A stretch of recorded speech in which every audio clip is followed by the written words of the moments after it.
Hi, have you ever wondered about Japanese culture and what elements make up Japanese family values?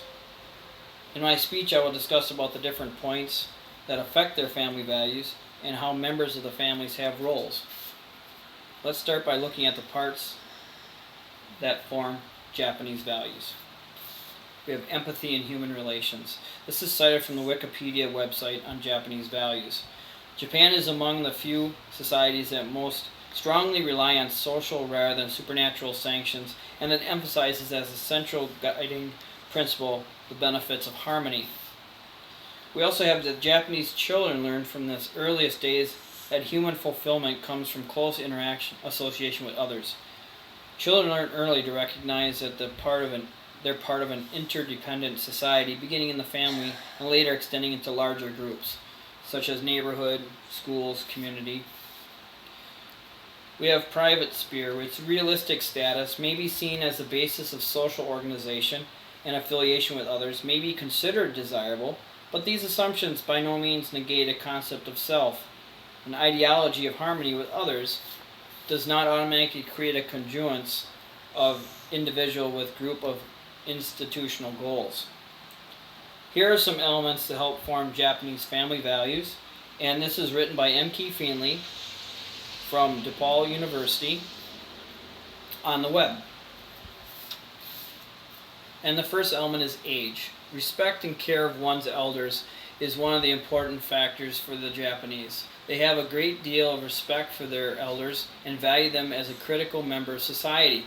The elders are also the people that they pass down the oral traditions from generation to generation. And we have silence. Those who say very little and are considered credible. Their nonverbal cues and communication are more important than verbal communication. Then we have traditions. The Japanese are people whose deep-rooted traditions are thousands of years old. And then we have history. History, the people have endured many hardships throughout the years with their history is considered a principal factor in the basis of their values. And we have religion. We have most Japanese rituals and traditions are based on their deep cultural roots in religion. The two main religions are Buddhism and Shintoism. And then we have family. Family is significantly valued in their society viewpoint. Family members are always put before citizens and other members in society. And the roles of the father and the mother are very, very important in the Japanese family. We're going to go and talk about a generalization of some of the roles of the mother and father, and then what we'll go a little bit more specific into it. The family structure was a hierarchy that was led by the most able-bodied man. It could have been the father, the oldest son, who had the final say in all decisions involving any member of his family. The major changes that occurred in Japan after World War II centered and gave a greater freedom for women in Japan. Women who now have equal rights and were now allowed to obtain an education, a job or career. The people in Japan also were granted more individual freedom for choosing the person that they wanted to marry. Arranged marriages kind of dwindled and went off to the side, and then people began to marry for love. These changes did not bring about a more individualistic society, but rather a more dependent society because of the changing roles of the mother and father. Contemporary families in Japan are now what they are, and it's a nuclear family with a mother and a father and two children. Now, the father of the family generally works long hours in the city and devotes 6 days a week to his work. The role of the mother centers on her household and her children. Members of the family now have leisure time to enjoy and begin taking family vacations in order to spend more time as a group, and also to allow the father to take some time off and to watch his children grow. Now here, we're going to talk about the father. Now the father, he works 6 days a week, late into the night, often entertaining those he works with, but he does take Sunday off, and with his family to enjoy some downtime. He also is the financial support, yet main support in the family. And because of his long hours, he's kind of treated like a guest in his own home. When he comes home, his dinner is always prepared, and when he arrives, his clothes is laid out for him, and anything else is taken care of by his wife. Although he has a final say over major decisions and purchases, what he doesn't do is he rarely takes that on consideration. What he does though is he does hand over his salary to his wife to do the budgeting and the allocation for the family.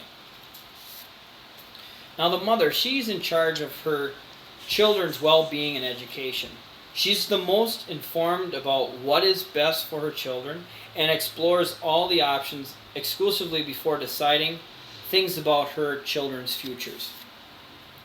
Motherhood and nurturing of children and are valued high in Japanese society and considered to be of the utmost importance.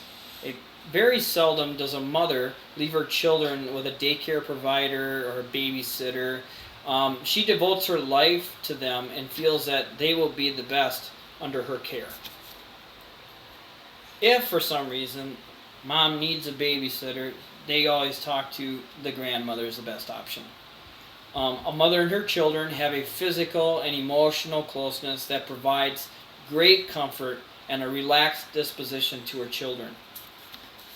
She is the ultimate authority in the education her children receive and religiously attends to their academic needs. The structure of the Japanese family has changed tremendously in the last 60 years. And this has begun to be influenced by the Western culture. The roles of mother and father are still dictated, but they are no longer law.